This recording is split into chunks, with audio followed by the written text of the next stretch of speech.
Let's mic देश का मिजाज नॉर्थ।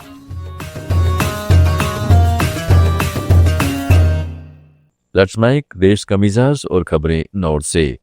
मनरेगा को लेकर देश की राजधानी एक बार फिर गर्मा गई है। केंद्र सरकार द्वारा महात्मा गांधी राष्ट्रीय ग्रामीण रोजगार योजना में किए गए बदलाव और बजट कटौती के आरोपों को लेकर कांग्रेस ने बड़ा आंदोलन छेड़ने का ऐलान किया है।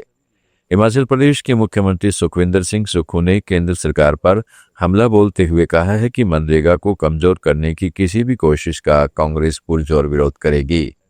शिमला में मीडिया से बातचीत के दौरान सीएम सुक्खू ने कहा कि मनरेगा कांग्रेस सरकार की ऐतिहासिक योजना है जिसने कोरोना काल में करोड़ों गरीब और प्रवासी मजदूरों को सहारा दिया। मुख्यमंत्री ने आरोप लगाया कि केंद्र सरकार बजट में कटौती और भुगतान में देरी कर इस योजना को धीरे धीरे कमजोर कर रही है, जिसका सीधा नुकसान हिमाचल जैसे पहाड़ी राज्यों को हो रहा है। उन्होंने चेतावनी दी कि अगर केंद्र ने अपनी नीति नहीं बदली तो प्रदेश में बड़ा जन आंदोलन किया जाएगा। इस कड़ी में 22 दिसंबर को शिमला में कांग्रेस धरना प्रदर्शन करेगी, जिसमें बड़ी संख्या में पार्टी नेता और कार्यकर्ता शामिल होंगे। दूसरी तरफ हरियाणा के करनाल में ऑल इंडिया कांग्रेस कमेटी के निर्देश पर जिला कांग्रेस ग्रामीण और शहरी करनाल की ओर से मनरेगा में किए गए बदलाव को लेकर विरोध प्रदर्शन किया गया। जिला कांग्रेस अध्यक्ष पराग गाबा ने कहा है कि मनरेगा का नाम बदलना और योजना को कमजोर करना महात्मा गांधी के विचारों और संविधान की मूल भावना का अपमान है। वरिष्ठ कांग्रेस नेता राजेश वैद ने कहा है कि 2005 में कांग्रेस सरकार ने 100 दिन रोजगार की गारंटी दी थी, जिससे ग्रामीण गरीबों और महिलाओं को बड़ा लाभ मिला। उन्होंने आरोप लगाया है कि भाजपा सरकार की डिमांड आधारित नीति से रोजगार के अवसर लगातार घट रहे हैं। कांग्रेस ने इस नीति को गरीब विरोधी बताते हुए इसे तुरंत वापस लेने की मांग की है।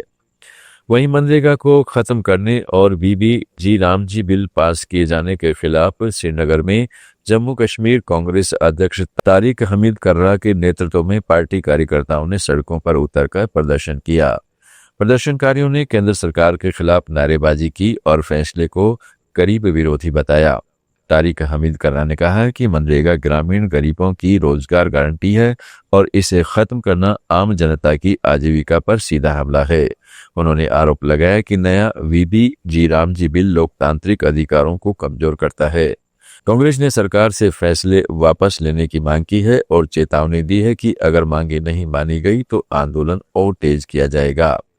राजधानी दिल्ली में घने कोहरे और स्मॉग की मोटी चादर छाई हुई है, जिससे विजिबिलिटी बेहद कम हो गई है। इसका सीधा असर आईजीआई एयरपोर्ट पर उड़ान पर संचालन पर पड़ा। कम विजिबिलिटी के चलते कुल 104 फ्लाइट्स रद्द करनी पड़ी हैं, जिसमें से 64 प्रस्थान और 40 आगमन की उड़ानें शामिल है। वहीं करीब 600 फ्लाइट्स अपने तय समय से देरी से रवाना हुई, जबकि 4 उड़ानों को डाइवर्ट किया गया है।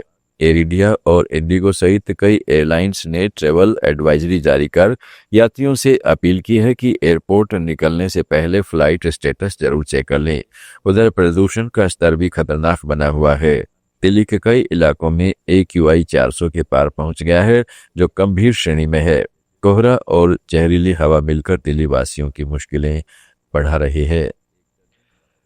उत्तर प्रदेश के मुख्यमंत्री योगी आदित्यनाथ ने युवा सहकारी सम्मेलन और यूपी कोऑपरेटिव एक्सपो के उद्घाटन कार्यक्रम में सहकारिता क्षेत्र को लेकर कहा है कि प्रदेश में भंडारण, ऊर्जा और इंफ्रास्ट्रक्चर के क्षेत्र में कोऑपरेटिव सेक्टर में व्यापक बदलाव देखने को मिला है।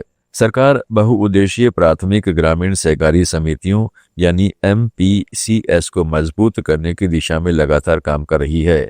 योगी आदित्यनाथ के मुताबिक MPCS के उन्नयन के लिए 800 से ज्यादा नवगठित समितियों को राज्य सरकार द्वारा वित्तीय सहायता दी जा रही है।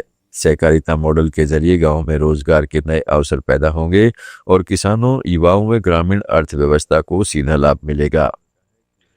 मुख्यमंत्री योगी आदित्यनाथ ने सड़क हादसों पर प्रभावी नियंत्रण के लिए 1 से 31 जनवरी तक प्रदेशव्यापी सड़क सुरक्षा माह मनाने का निर्देश दिया है। उन्होंने कहा है कि केवल चालान सड़क सुरक्षा का समाधान नहीं हो सकता। आदतन नियम तोड़ने वालों के ड्राइविंग लाइसेंस जब्त करने और वाहन सीज करने की सख्त नीति लागू की जाए। आप सुन रहे थे let's make more than radio. Follow कीजिए हमें हमारे सोशल मीडिया प्लेटफॉर्म